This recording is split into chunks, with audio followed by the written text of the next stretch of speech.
Patekile says the gains made in crime reduction in the first quarter of the 2025-26 year have been eroded over the period July to September. Statistics show that violent crime in the province is concentrated mostly in the city of Cape Town. Gun violence spiked in numerous communities across the Cape Flats in August, with 77 gang-related murders on record. 176 people died in multiple murder incidents where 2 or more people were killed.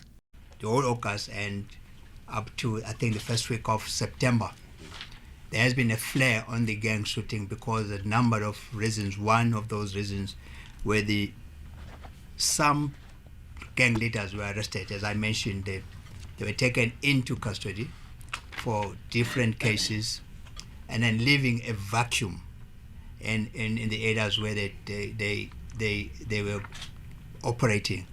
And that meant that there was a intra-conflict, a conflict within the gangs over leadership. Now, the second part, there was people that were released.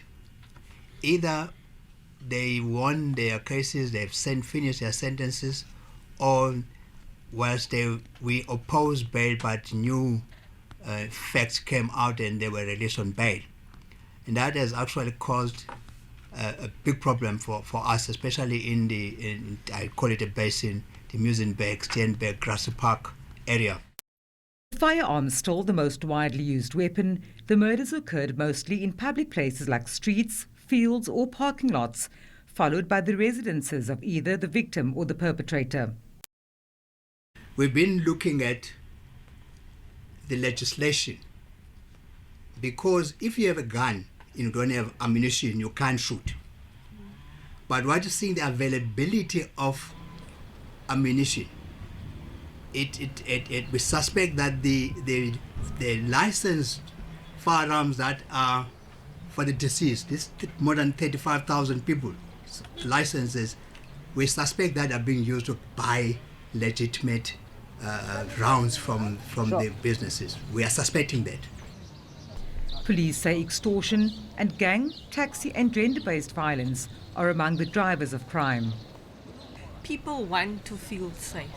And if we look at the high number of murders, we hear about it on a weekly basis, it's very concerning. What is my office doing? We're monitoring it, we're working with SABC, but we cannot prosecute if we do not have evidence. So it's important that witnesses come forward. If they are threatened, that the SABC is alerted so that we could put safety measures in place. GBV is of a concern. We've heard now recently that it's been declared a national disaster. We are waiting on the regulations. But again we need witnesses. We need witnesses to testify. Police seized close to 1,300 firearms and nearly 33,000 rounds of ammunition in the first semester of the year, with 137,000 arrests made. Vanessa Puna, SABC News, Cape Town.